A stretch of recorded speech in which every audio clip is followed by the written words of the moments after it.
Hello, नमस्कार. मी प्रियांका तुमचं सर्वांचं स्वागत करते माझ्या छोट्याशा ब्लॉगमध्ये.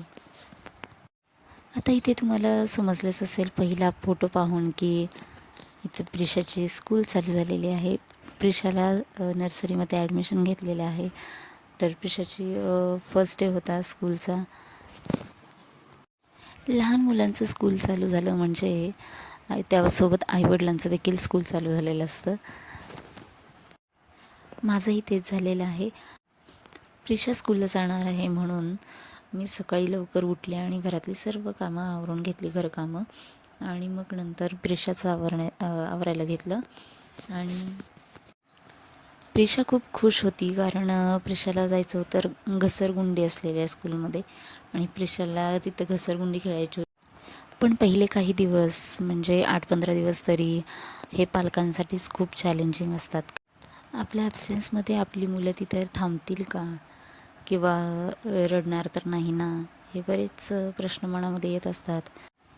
पण प्रिशा मात्र खूप खुश होती कारण तिला स्कूलला जायचं होतं आणि ती खूप दिवसांपासून बोलायची की मी स्कूलला जाणार आहे, मी स्कूलला जाणार आहे. त्यामुळे तिची एक तयारी झालेली की हां, आत्ता स्कूलला जायचं आहे. आणि तिथं तिला खूप खेळायचं आहे हे तिला माहिती होतं. त्यामुळे ती खूप खुश होती. तर आम्ही मस्त इथे आवरून गेलो स्कूलमध्ये. आणि स्कूलमध्ये गेल्यानंतर पालकांनासुद्धा अलाव केलेलं क्लासरूममध्ये बसण्यासाठी मुलांसोबत. फर्स्ट डे होता, सर्वच नवीन होतं. त्याच्यामुळं प्रिशा थोडी शांत शांत होती. पण नंतर पुन्हा खेळायला सोडलं तेव्हा मात्र खूपच खुश झाली. तिला सर्वच खेळायचं होतं, हे खेळायचं ते खेळायचं असं करत होती. कधी घसरगुंडी खेळत होती, कधी सीसॉ खेळत होती, ट्रेनमध्ये बसली होती.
इथे प्रिशाला बसायचं होतं झोक्यात आणि मग प्रिशा झोक्यात पण खेळली खूप छान.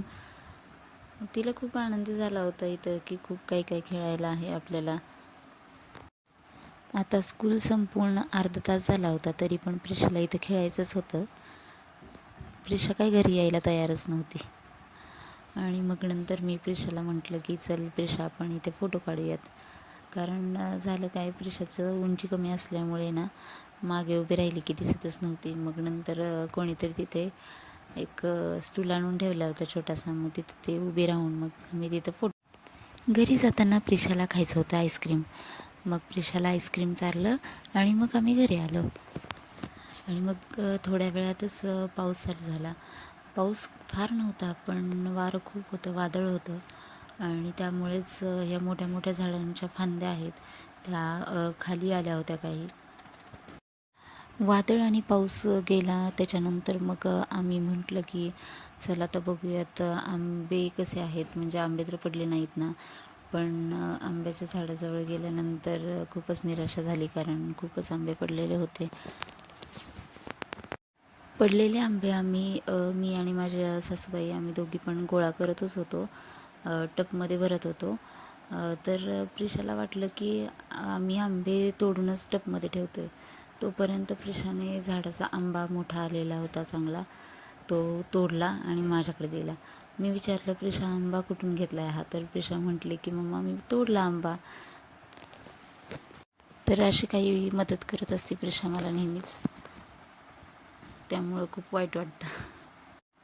ते झाल्यानंतर मग आम्ही पुन्हा 2 झाडांकडे गेलो दुसऱ्या, तर तिथेही खूपच आंबे पडलेले होते.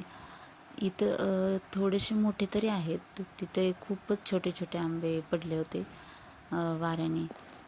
त्यामुळं खूपच वाईट वाटलं, पण काय करणार, निसर्गापुढे कोणाचं तरी काही चालतं का.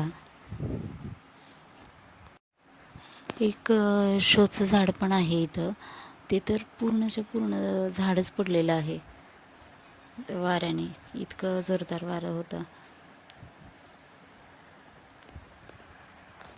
आता ह्या सगळ्या ज्या कैऱ्या पडलेल्या होत्या तर हळद मीठ लावूनच खाऊयात आता. कैऱ्या कोणाकोणाला आवडतात ते मला नक्की सांगा. हळद मीठ लावून खायला खूप छान लागतं, हळद मीठ लावून कैरी खायला. आणि असा होता माझा हा छोटासा ब्लॉग. तुम्हाला कसा वाटला ते नक्की सांगा मला. आणि आवडला असेल तर लाईक, शेअर आणि सबस्क्राईब करा. धन्यवाद.